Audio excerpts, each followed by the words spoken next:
नमस्कार दोस्तों, कैसे हैं आप सब। उम्मीद करता हूं सब बढ़िया होंगे। सो फ्रेंड्स, इन्वेस्टो प्राइड के एक और ब्रांड न्यू वीडियो में आप सभी का स्वागत है। एंड गाइस, आज के इस वीडियो में हम लोग बात करने वाले हैं 5 ऐसे फंड्स के बारे में। ये पांचों फंड्स ऐसे हैं जिसने हिस्टोरिकली तो बहुत शानदार तरीके से पैसे बना के दिया हुआ है एंड आने वाले टाइम में भी आपको बेहद ही शानदार तरीके से पैसे बना के दे सकता है। वहीं गाइस, अगर आप लोगों ने अपना आईटीआर अभी तक फाइल नहीं किया हुआ है, देन हम लोग आपके लिए लेके आए हैं एक शानदार ऑफर। और अगर आप एक सैलरीड एम्प्लॉई है, आपका इनकम सिर्फ और सिर्फ सैलरी से आता है, इन दैट केस हम लोग आपका जो आईटीआर है वो सिर्फ 1499 यानी कि 1500 रुपए की नॉमिनल फी में फाइल करने वाले। और फ्रेंड्स, फ्यूचर में चल के आपके पास कोई भी नोटिस आता है इनकम टैक्स डिपार्टमेंट से इस असेसमेंट ईयर को रिलेट करते हुए, तो उस नोटिस को भी हम लोग कैटर करके देने वाले हैं। तो देरी मत कीजिए, दिए गए नंबर पे आप मुझे फटाफट कॉल कर सकते हैं या फिर व्हाट्सएप कर सकते हैं। तो फ्रेंड्स, जैसे मैंने आपको बताया कि भाई आज के इस वीडियो में हम लोग बात करने वाले हैं 5 ऐसे फंड्स के बारे में जो कि काफी हाई रिस्क की फंड्स है। तो चलिए पहले बात करते हैं स्मॉल कैप कैटेगरी के म्यूचुअल फंड्स के बारे में। स्मॉल कैप फंड्स का तो हम लोग बात करेंगे क्वांट स्मॉल कैप का, बंधन स्मॉल कैप का एंड निपुण स्मॉल कैप फंड का। एंड इन तीनों फंड्स को कंपेयर करेंगे इसके बेंचमार्क इंडेक्स से। तो बात करते हैं रिटर्न का, तो लास्ट 1 ईयर में क्वांट स्मॉल कैप फंड का जो रिटर्न है वो है यहाँ पे आपका 1.38% का। बंधन स्मॉल कैप फंड ने लास्ट 1 ईयर में काफी अच्छा रिटर्न दिया है और वो है यहाँ पे आपका 19.21% का। निपुण स्मॉल कैप फंड की बात करें तो इसका जो रिटर्न है लास्ट 1 ईयर का वो है यहाँ पे आपका 5.95% का, रफली 6% का रिटर्न है। एंड बेंचमार्क ने लास्ट 1 ईयर में लगभग 5.5% के आसपास का रिटर्न बना के दिया हुआ है। तो फ्रेंड, लास्ट 1 ईयर में बंधन स्मॉल कैप फंड का रिटर्न काफी शानदार दिखने को मिल जाता है। एंड जो क्वांट स्मॉल कैप फंड है इसने कुछ दिन पहले तक पिछले 1 साल में नेगेटिव रिटर्न दिया था, लेकिन ये अब पॉजिटिव हो चुका है, जो कि इस फंड के लिए काफी पॉजिटिव बात है। बात करी गई इस पिछले 3 सालों का रिटर्न का, तो क्वांट स्मॉल कैप फंड का जो रिटर्न है वो है यहाँ पे आपका 30.15% का। बंधन स्मॉल कैप फंड ने पिछले 3 सालों में जो रिटर्न दिया है वो है यहाँ पे आपका 33.74% का। निपुण स्मॉल कैप फंड का पिछले 3 सालों का रिटर्न की बात करें तो वो है यहाँ पे आपका 29.14% का। एंड बेंचमार्क इंडेक्स ने पिछले 3 सालों में लगभग 25.5% का रिटर्न बना के दिया हुआ है। तो फ्रेंड, पिछले 3 सालों में देखे तो तीनों फंड्स का रिटर्न लगभग सिमिलर लाइन पे दिखने को मिलता है। हालांकि इन तीनों में देखे तो बंधन स्मॉल कैप फंड ज्यादा बेहतर दिखने को मिल रहा है पिछले 3 सालों में भी।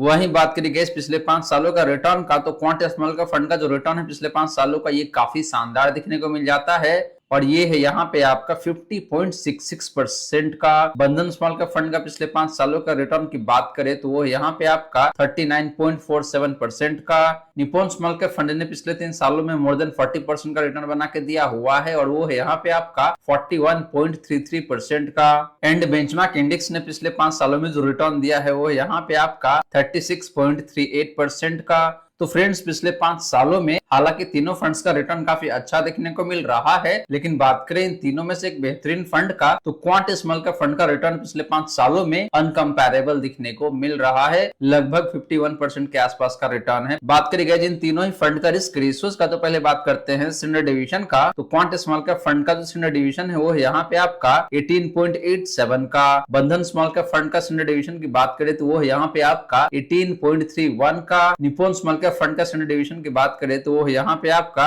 17.38 का। एंड कैटेगरी का सिनियर डिवीजन की बात करें तो वो है यहाँ पे आपका 17.9 का। तो फ्रेंड्स, स्टैंडर्ड डिवीजन के मामले में निपुण स्मॉल कैप फंड यहाँ पे ज्यादा बेहतर दिखने को मिल रहा है। हालांकि डिफरेंस बहुत ज्यादा का नहीं है, लेकिन मार्जिनली ही सही, लेकिन लोअर साइड में जरूर है निपुण स्मॉल कैप फंड का स्टैंडर्ड डिवीजन। इसका मतलब यही गाइस कि इस फंड का रिटर्न थोड़ा सा कम वोलेटाइल रहता है, बाकी दोनों फंड से या फिर कैटेगरी से भी कम वोलेटाइल रहता है। बात करी गई साफ रेशियो का, तो क्वांट स्मॉल कैप फंड का जो साफ रेशियो है वो यहाँ पे आपका 0.85 का। बंधन स्मॉल कैप फंड का साफ रेशियो की बात करें तो वो यहाँ पे आपका 1.09 का। निपुण स्मॉल कैप फंड का साफ रेशियो की बात करें तो वो यहाँ पे आपका 0.89 का। एंड कैटेगरी का साफ रेशियो की बात करें तो वो यहाँ पे आपका 0.71 का। तो फ्रेंड्स, साफ रेशियो के मामले में हालांकि यहाँ पे देखे तो तीनों फंड का साफ रेशियो कैटेगरी से बेहतर है, लेकिन जो बंधन स्मॉल कैप फंड है इसका शार्प रेशियो इन तीनों में सबसे अच्छा दिखने को मिल रहा है। यानी कि ये फंड जितना रिस्क लेता है उसके कंपैरिजन में आपको रिटर्न ज्यादा बेहतर बना के देता है।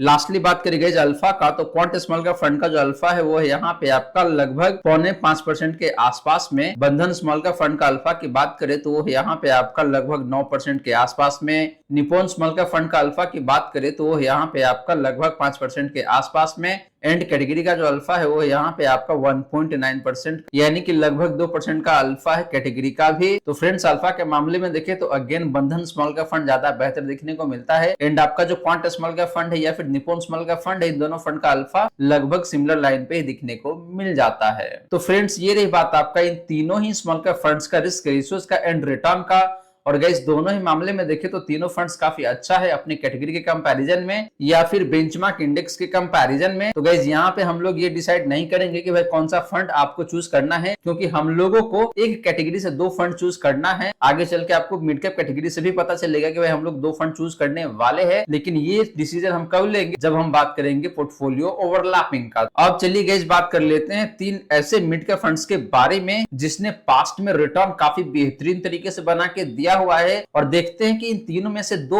कौन सा फंड है जो कि आपके लिए काफी शानदार हो सकता है और आप अपने पोर्टफोलियो में उन दोनों फंड्स को ऐड कर सकते हैं एक ही साथ। तो फ्रेंड्स बात करें मिड कैप फंड्स का, तो हम लोग बात करेंगे एचडीएफसी मिड कैप फंड का, Motilal Oswal mid cap fund का, एंड बात करेंगे निप्पॉन इंडिया ग्रोथ फंड का। और इन तीनों फंड्स को कंपेयर करेंगे इसके बेंचमार्क इंडेक्स से। तो पहले बात करते हैं रिटर्न का, तो लास्ट 1 ईयर में एचडीएफसी मिड कैप फंड का जो रिटर्न है जो यहाँ पे आपका 14.1% का। Motilal Oswal mid cap fund का लास्ट 1 ईयर का रिटर्न की बात करें तो वो यहाँ पे आपका 21.02% का। बात करें गाइस निप्पॉन ग्रोथ फंड का लास्ट 1 ईयर का रिटर्न का, तो वो यहाँ पे आपका 14.77% का। एंड बेंचमार्क ने पिछले 1 साल में जो रिटर्न दिया है वो यहाँ पे आपका 10.35% का। तो फ्रेंड्स लास्ट 1 ईयर में तीनों ही फंड्स का रिटर्न अपने बेंचमार्क से बेहतर है, और जो Motilal Oswal mid cap fund इसका रिटर्न इन तीनों में सबसे अच्छा दिखने को मिल जाता है।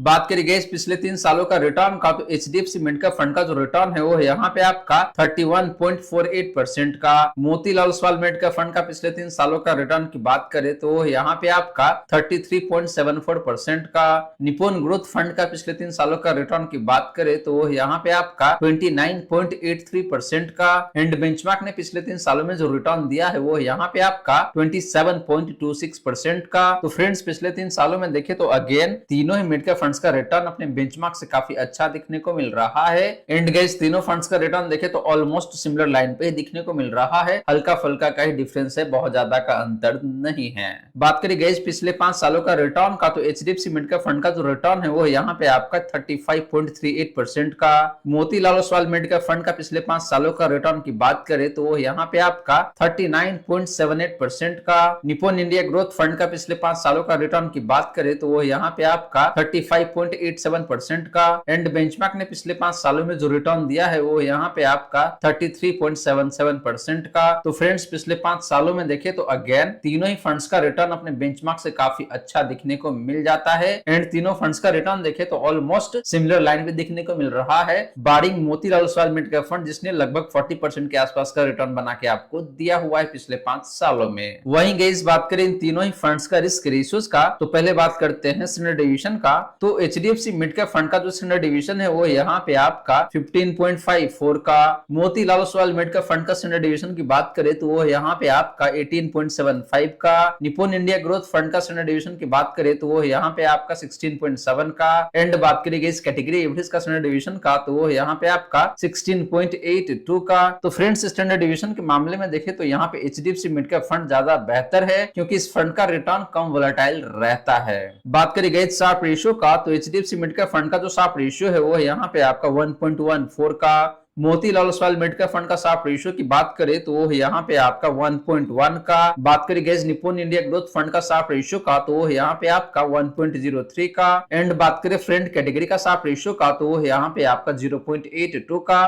तो गैस शार्प रेशियो के मामले में देखें तो अगेन तीनों फंड्स काफी अच्छा दिखने को मिल रहा है। एंड तीनों फंड्स का जो शार्प रेशियो है ऑलमोस्ट सिमिलर लाइन पे दिखने को मिल रहा है। हालांकि HDFC mid cap fund and Motilal Oswal mid cap fund का शार्प रेशियो ज्यादा बेहतर है, यानी कि ये दोनों फंड्स जितना रिस्क लेता है उसके कंपैरिजन में आपको रिटर्न ज्यादा बेहतर बना के देता है। लास्टली बात करी गई अल्फा का, तो एचडीएफसी मिड कैप फंड का जो अल्फा है वो है यहाँ पे आपका 4.76% का। Motilal Oswal mid cap fund का अल्फा की बात करें तो वो यहाँ पे आपका 7.26% का। बात करी गई निप्पॉन इंडिया ग्रोथ फंड का अल्फा का, तो वो यहाँ पे आपका 3.27% का। एंड बात करें कैटेगरी का अल्फा का, तो वो यहाँ पे आपका 0.08% का। तो फ्रेंड्स अल्फा के मामले में भी देखें तो तीनों फंड्स काफी अच्छा है अपनी कैटेगरी से, लेकिन इन तीनों में जो देखें तो आपका जो मोतीलाल ओसवाल मिड का फंड है इसका अल्फा ज्यादा बेहतर दिखने को मिल जाता है। तो फ्रेंड्स यहाँ पे देखें तो इन तीनों ही मिड कैप फंड्स का रिटर्न भी काफी अच्छा दिखने को मिल जाता है एंड रिस्क रेशियोज भी काफी बेहतर है। लेकिन गाइस हम लोग आगे चल के डिसाइड करेंगे कि इन तीन में से कौन सा वो दो मिड कैप फंड है जो कि आप अपने एक ही पोर्टफोलियो में ऐड कर सकते हैं।